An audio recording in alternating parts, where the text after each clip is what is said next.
What's up, guys? Hope you enjoyed yesterday's video. I didn't really talk much in yesterday's video, but today's video I want to go into in-depth detail of a recent experience I had, a psychedelic experience, and I just want to put this disclaimer here in the beginning. I don't condone drug usage. I do think that psychedelics are a different class of drugs, and I do think there are healing properties to them. For example, DMT and ayahuasca ceremonies that you can go to in Peru.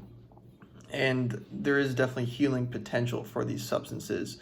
And I just want to say, in no shape or form do I condone the use of these substances. I just want to share my personal experience and how I feel like it has healed me in a way, and just kind of give you guys a report of exactly what happened. So, yeah, that's just a disclaimer for anyone that don't condone this. Anyone who looks up to me, I'm not saying go do this. These things are definitely very powerful substances, especially when we're talking about psychedelics. And it's definitely not for everyone. It's definitely a lot to handle, and it's a lot to work through, for sure. So today's video, I'm going to talk about my recent experience with LSD and MDMA, two very powerful psychedelics that are actually being used right now in clinical trials. LSD is being used, I believe, for curing depression and other mental illnesses, and then MDMA has like an 80 to 90% success rate with PTSD and war veterans and just PTSD in general. So I've been fascinated with these substances for a while. And this specific experience, this was my third time using LSD, and I believe it was my, I want to say, 8th time with MDMA, okay? And they're two very distinct different substances, and there's a weird association with MDMA. A lot of people think like, oh, ecstasy, partying, club drug, but it has healing properties, and that's what I want to talk to about today as well. And LSD also has healing properties. So this was with my friend. I'm not going to say his name. Let's say his name is James. So my friend James, we've gone on a lot of psychedelic experiences together, where he's pretty much like a brother to me. He lives down here in Florida, and he's from originally New Hampshire, where I'm from. And he's really like just a lifelong friend, and he's pretty much like a brother to me. So I hit him up. I was like, hey man, my birthday's coming up. I really want to try this experience of LSD and MDMA together. It's called a candy flip, per se. And first of all, I just want to say, I hope you guys don't judge me, but I know you may or may not judge me, so I'm just putting this out there because this is just, I do feel like these substances have healing properties. So the story starts where it was me and James. I hit him up. I'm like, man, my birthday's coming up. I wanted to wait till my actual birthday on June 18th to experience this with you and the people I love. And but I just had a feeling that I needed this experience sooner. And it was like a perfect weekend because it was another one of my friend's birthdays, and she was celebrating. So I was like, you know what, let's do it this weekend. So this was recently. So it was a Saturday.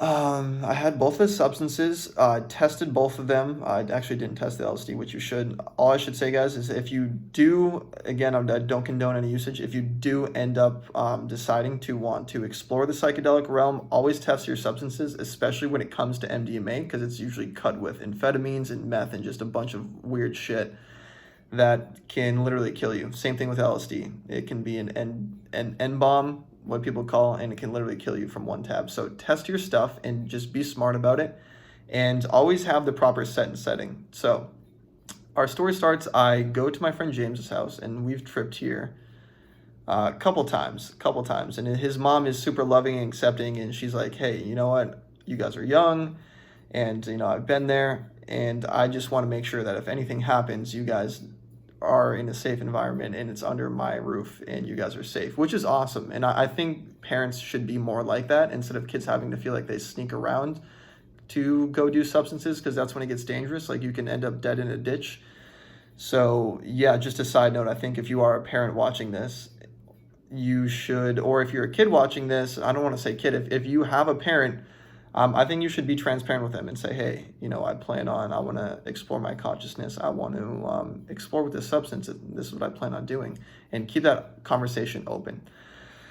So, me and James, right when he picked me up, because we went back to his house, right when he picked me up, we took the tab. It's just one tab, and supposedly around 200 micrograms, which LSD is crazy because it's literally 1 microgram is 1/10 of a grain of sand, which is so small, right? Most drugs are in milligrams or grams, right? So literally 1/10 of a grain of sand is one hit, if you will, of LSD. So we took the tab, and we're driving back to his house, which is like 40 minutes north. We actually took a wrong turn, so it ended up being a longer drive, like 50 to 60 minutes. And we're driving up. I'm like, all right, dude, let's stop at Walmart. Let's get some vitamins because, with MDMA, it's very, very intense on your neurochemistry. And this is why you have to be safe with it. You have to make sure you test it. You have to make sure you don't take too much. You dose it properly, and you take the right vitamins, antioxidants, and protect your brain. So I was like, hey, man, let's stop. Make sure we got the vitamins. We're good to go. And as we're in Walmart, it starts kicking in. And I'm in the bathroom like, oh, every time, this is only my third time using LSD. And I start feeling it kick in. I feel this like shiver up my spine, like almost like I'm about to be blasted off into some other dimension or realm. I just feel this tingle up my spine. I'm starting to feel good, euphoric. And I'm like looking around, seeing everyone wearing face masks. And I'm like, oh man, like I just got to spread more love. And this was kind of like my preset, my intention of this trip was really to kind of figure out my personal struggles with addiction and childhood trauma, and really just get clarity on where I should move forward with my life. And that's why I started making YouTube videos. It's literally because of this experience. So we're in Walmart, starting to kick in. I'm like, dude, we gotta get home fast because I don't want you driving while this is coming up, right? We don't want to be driving. We want to be safe. So we get back to the house, and it's starting to set in heavy. And we tell his mom, we're like, hey, this is what we're doing. I appreciate you for having us here. This is what's going on. So it starts kicking in heavy. I remember his mom had like some just screensavers on the TV. I think it was connected to a computer or something, just like a basic like Windows screensaver. You guys know what it is. And I'm like looking at the screen, and I'm like seeing stuff move, and I'm like, is this a moving screensaver, or am I starting to feel this? And the mom's like, no, this screensaver's not moving. I'm like, okay, I'm in for a different ride right now. Like I did not expect it to hit this fast, or I didn't expect to see this. And what was interesting is because the previous time we had tried this substance, I was seeing skulls on the ceiling. So I went in his room where I'd seen the skulls last time we tripped, and I looked at the ceiling, and I saw skulls again. I was like, this is interesting, because I wasn't sure if in the psychedelic realm it was the mindset or if you just see the same visuals. So I was seeing the same visuals as last time, which was interesting, but this time was definitely very different. And just to preface, like before we even got to his house, we're talking about what's going on with the riots. We're talking about love and just being accepting of people, and we're just sharing our ideas. And I love this guy, James. Like we connect on such a deep level, and we just get each other consciously. We just have a very similar state of mind consciously. So it starts kicking in. I'm like, dude, like let's go for a walk, a bike ride, or something. And we ended up actually not doing a bike ride initially. We took his dog for a walk, came back, and then we went back out into the field around his house. And I remember just laying there in the grass, and I'm slowly losing my grip of who I am as a person. And this is the first time that I've experienced full-blown ego death. And I remember we're walking, and I remember I'm seeing these patterns, these like psychedelic fractals on the grass, on the pavement, and I'm seeing it on my hands. And I'm starting to lose sense of who I am and my identity as Mason. And I'm starting to like take deep breaths and feel just my ego slowly dissolve. And I'm just feeling like I am the grass, like I am the trees around me.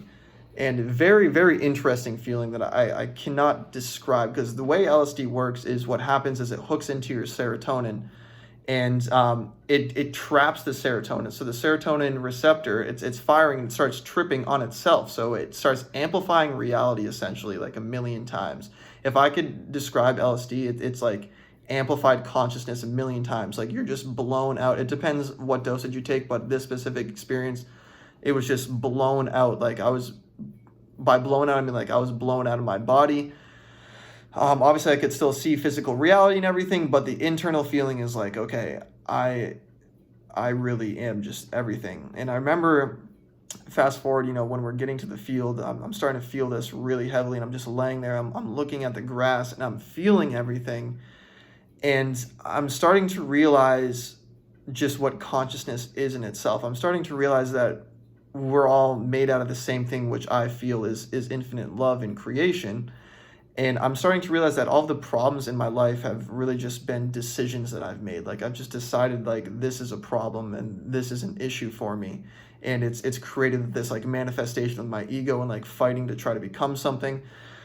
So there's just a lot going on at this point. I'm laying there like this. I remember looking up at the trees above me, and I'm just feeling this deep sense of connection to everything that's very similar to deep meditation. Very, very similar. I would say it's almost identical. What was also interesting is me and James, we're feeling the same thing, and we're kind of describing our experience to each other. We would say exactly what each other is thinking, almost like we were communicating telepathically. Now, I'm not trying to get too far out there or woo-woo, but I do believe that this is possible in our evolution as like a human species, that telepathic communication is possible. So it's really interesting because we're having the same experience and we're sharing words and thoughts that we're both feeling and thinking at the same time. It's like we're synchronized. So while this is happening, we're walking, we're really trying to examine in our lives, because both of us have struggled with addiction. Now, nothing super crazy, nothing like heroin or meth or like super, super hard drugs, but I've struggled with like nicotine, for example. I've struggled with kratom, which is a botanical drink here in St. Petersburg, Florida. It's like a tea leaf plant, same plant family as the coffee plant, but it has anti-anxiety properties and like painkiller type properties. So it kind of has like an opiate-like feeling. That's something that I've struggled with, which is weird because they sell it legally here, and it's a whole separate conversation. So we're just talking about like, okay, what is addiction? What is this? Like, where did we go wrong? How do we get so lost in our own? How did we just end up getting in our way so much, getting in front of ourselves and stopping ourselves from creating? And we're talking with each other, and at this point we're back in his room because he was getting a little sketched out. There is some paranoia with LSD because it's there wasn't for me, but for him. Obviously, it looks a little suspect if there's two kids laying in a field because there's houses all around us, right? We're laying in the field, like clearly looking like we're tripping balls, to be honest. So he's like, let's go back to our house, my house, man. So we're in his room, and at this point, the effects are peaking at this point. And what I mean by that is I'm starting to forget where my life starts or ends. And I'm starting to play with this idea of death and like what it really is, like what happens to me. And I'm starting to think back to the book I've read called The Law of One, and how I'm starting to think about reincarnation, all these things. And basically, we're sitting there. I'm actually laying on his bed at this point, and he's sitting down, I believe. Or I was laying on the floor, sorry. I'm looking at the ceiling, and as I'm thinking about just what death is, right? Because I recently lost my grandma. Rest in peace to that woman, God bless her. She lived a great life. She was 100 years old. And I'm thinking, like, this is really a temporary human experience, but I don't feel like this is the end of me. Because remember, during this experience, I'm feeling connected to everything. So I'm starting to, like, let go of some of my baggage during this. I'm starting to let go of the seriousness and the heaviness and the cloud and the fogginess of my consciousness that I've been experiencing the past few months is starting to lift. And I'm starting to not take things as seriously and just realizing, like, we're just fucking blessed to be alive. And me and him, there was a point during this experience when we're in his room, we just start laughing and like crying, and we're like crying tears of joy and sadness, and just both really realizing how blessed we are to have a consciousness and experience this together. And we're like looking at each other, like laughing and crying. I'm like, man, this is intense, dude. This is intense. And I remember going back to when I was laying on the floor, looking at the ceiling and seeing the skulls. And as I'm thinking about my life, so I'm about to be 23, I'm thinking about my life. And as I'm thinking about getting older, I'm seeing the skulls get closer to me, almost as if the LSD put me in a place of limbo where I was aware that there's much more to existence that I have no idea and I'm not aware of. And it was almost like I was looking at death get closer to me as the skulls kind of got closer and amplified on the ceiling. These were the visuals I was seeing.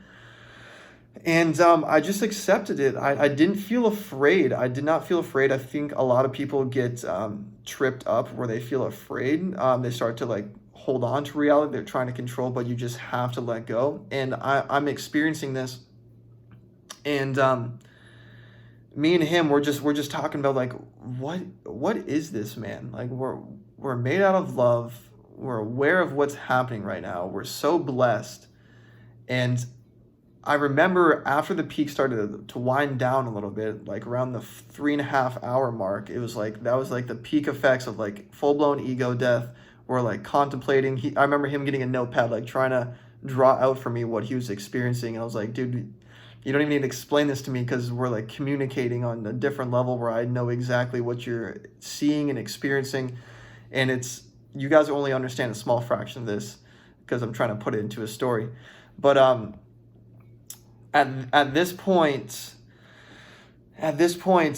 I'm just thinking about, I'm starting to come back to my body. And what's weird is I started coughing a lot, right? Because I've been hitting nicotine vapes. Like I said, it's one thing I've struggled with. I started coughing a lot, almost as if like when the peak hit, I was completely out of my body. Like I could still see my physical reality. I knew I had a body, but I started coming back into my body and feeling the energy field of my body.